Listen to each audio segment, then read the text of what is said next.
আমি শুধু একটাই কথা বলতে চাই,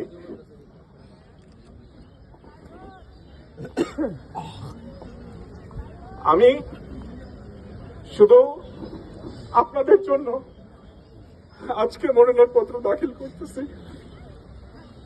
আমার চাওয়া বড় কিছু নাই, রাজনীতি না করলেও আলহামদুলিল্লাহ আমরা ভালো থাকবো। আমার বাবাকে আপনারা সেই সম্মানটুকু দিয়ে গেছেন।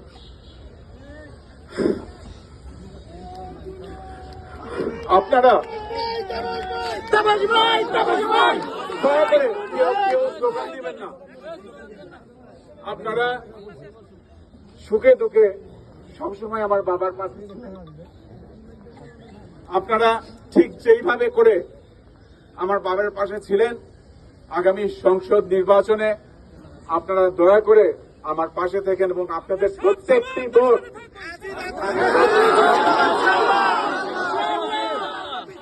আপনাদের একটি ভোট আপনাদের থাকবে এক একজনের জবাব।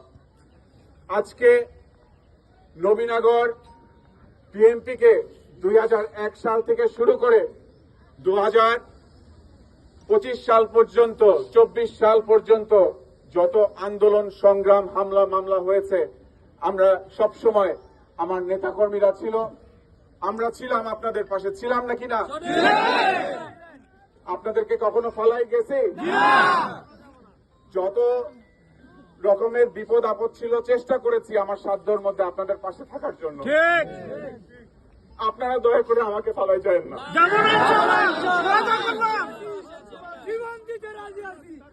আপনারা আগামী দিনগুলোতে অনেক রকমের কথা উঠবে, অনেক রকমের কনস্পিরেসি হবে, অনেকে বলবে মনোনয়নপত্র হয়তো বা বাতিল হয়ে যেতে পারে, সেটার মালিক আল্লাহ রাব্বুল আলামিন।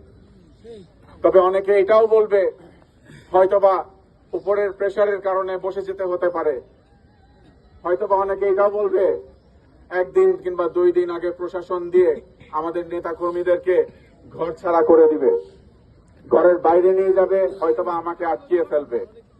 আল্লাহকে হাজির নাজির করে আপনাদেরকে আমি সেই আস্থা দিতে চাই, ইনশাআল্লাহ আমার কোন নেতা কর্মীর একটা চুলও কেউ ধরতে পারবে না। আমি স্পষ্ট ভাষায় বলে দিতে চাই।